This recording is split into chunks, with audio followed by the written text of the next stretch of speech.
al entrar en una máquina del tiempo virtual. El primer acontecimiento del que se tenga registro ocurrió en el siglo II, cuando en tiempos de Marco Aurelio apareció la denominada peste antonina y se extendió por toda Italia, incluso a la Galia a los 9 días de contraer la enfermedad.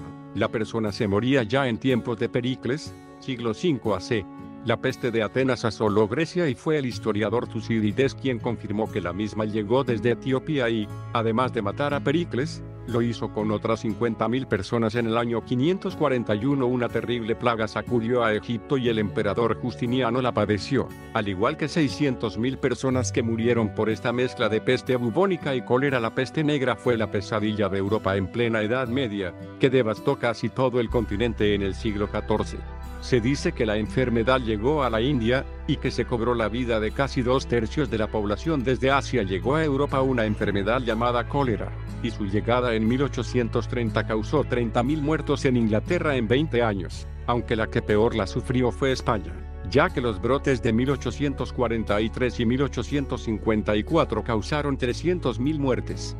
Con el comienzo del siglo XX, las enfermedades tampoco tardaron en llegar y en 1918 apareció la denominada gripe española, que según los historiadores causó un número de víctimas similar al de la Primera Guerra Mundial. De hecho, se cree que esta peste pudo ayudar a que termine ese conflicto bélico, además de afectar económicamente a Europa en la década del apóstrofe 40. Países como Grecia, Italia y España sufrieron la siempre temida malaria. En suelo español se registraron 400.000 casos y 1.300 muertes. Aunque la misma ya desapareció del viejo continente, sigue sumando víctimas en la actualidad en África, ya que se la relaciona directamente a la pobreza, la falta de higiene, el hacinamiento y la mala alimentación, flagelos que se manifiestan en enormes regiones del territorio africano. En 1981, 5 casos de neumonía en territorio de los Estados Unidos no hacían prever que una enfermedad sería tan letal que hasta nuestros días continúa causando víctimas, aun cuando en la actualidad existen tratamientos para combatirla, pero se sigue buscando una vacuna que la pueda llegar a evitar un año más tarde. La misma recibió el nombre de síndrome de inmunodeficiencia adquirida, SIDA. La enfermedad es producida por un virus conocido con las siglas en inglés HIV.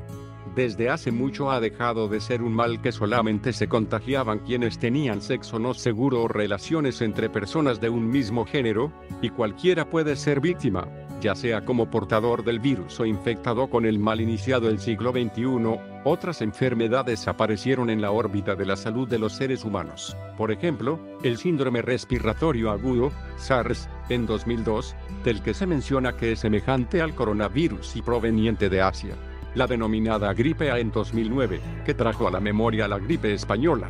El síndrome respiratorio de Oriente Medio, MERS, en Arabia Saudita en 2012. El ébola, que tuvo gran repercusión en el continente africano entre 2014 y 2016. Y el Zika, que trajo muchos problemas en el continente americano y casi logra la suspensión de los Juegos Olímpicos de Río de Janeiro en 2016.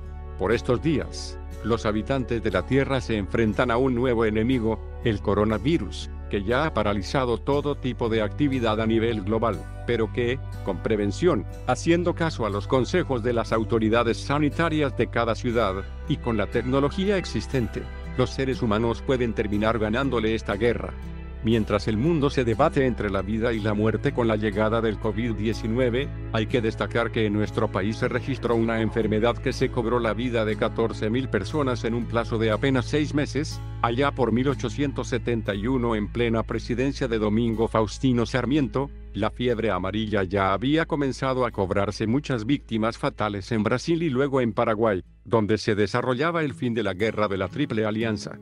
La vuelta de los soldados sobrevivientes del frente de combate, más la llegada de personas a través de barcos provenientes de Brasil, originaron que la enfermedad se instalara en las provincias del litoral y en la ciudad de Buenos Aires. Tan dramática fue la situación vivida en Buenos Aires, que parte de la población decidió irse de la ciudad por temor a contraer la enfermedad, que llegó a matar al 8% de los habitantes de la urbe porteña, la mayoría inmigrantes europeos y personas de raza negra. Además de las causas mencionadas anteriormente, la presencia del mosquito Aedes aegypti, el mismo vector que contagia el dengue, en esa época de verano potenció la transmisión de los casos en la zona. También hay que agregar que la contaminación de las napas de agua por desechos humanos y la poca provisión de agua potable potenciaron el desarrollo de la fiebre amarilla. Otra ciudad que sufrió la pérdida de muchas vidas fue Corrientes, un paso casi obligatorio entre Paraguay y Buenos Aires, y donde en el transcurso de 6 meses fallecieron 2.000 personas aquejadas por este mal, mientras que otras localidades de esa provincia lamentaron la muerte de 500 personas más. A todo esto, la falta de cementerios en la ciudad hizo que se vivieran momentos de dramatismo y miserabilidad, ya que los habitantes de raza negra, en su totalidad de condición pobre, fueron depositados en fosas comunes.